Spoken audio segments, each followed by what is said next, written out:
Why? My story. Why? My story. Why? My story. Why? My story. My story. Why? My story. Why? My story. My name is Lisa, and this is my why story. On December 13th, 2011, I was diagnosed with breast cancer. At the time, I was a personal trainer at the YMCA, and coincidentally, the day before, I submitted my resume to be one of the trainers for our cancer program. Long story short, dark period of my life, but the good news was, as I was going through 30 radiation treatments, I worked with the cancer patients during this, so not only did I get to support them, but they supported me, along with my coworkers, the fellow cancer trainers, and that's how my why's impacted me, and why I'll always be there. Why? My story. My earliest memory of the why is actually my dad yelling into the back seat of the car, where the hell is Marshfield? We were looking for the why in Chicago, and he was taking us to swim lessons. He was taking us to swim lessons because my mom couldn't, because my sister had gotten sick and she was in the hospital. So my mom would spend her days with my sister in the hospital while my dad brought us to swim lessons.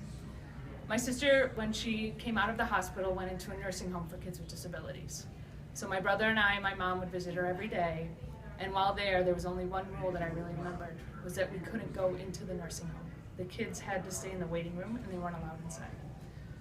So I remember those summer days waiting for hours in the waiting room while my mom would go visit my sister. One day I remember we got to go in, and I got to see her lined up for lunch, just waiting for hours in a line of kids with disabilities, kind of waiting to go in and have lunch and then go back to their rooms. So that image has kind of always stayed with me. And my mom always really, what she said to me was, I really just want an opportunity for her to belong, to be with other kids and to have fun. So that's something that drives me. So you can imagine how excited I was when I found out that my why was starting an inclusion program.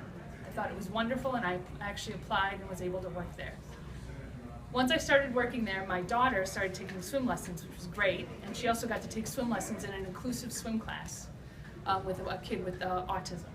So she came up to me and she said, "Mom, why do we have to be in a class with a kid with special needs?"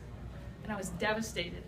This was obviously something very important to me, so I put her into the class, and then I went on the side and thought about how we were going to go volunteer all weekend in an institution for people with disabilities, and I was going to bring her with me so she could understand why this was important to me.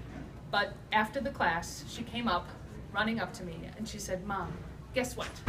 You know, this little boy, Johnny, who had autism, she's like, he's the only one that could get to the bottom of the pool to get the cone. And he told me next week he's going to teach me how to do it." So in that moment, in that one inclusive class, she learned that, you know, it's much more beyond disabilities or special needs, that everybody has, you know, everyone should be included in the same class. So that's my why story.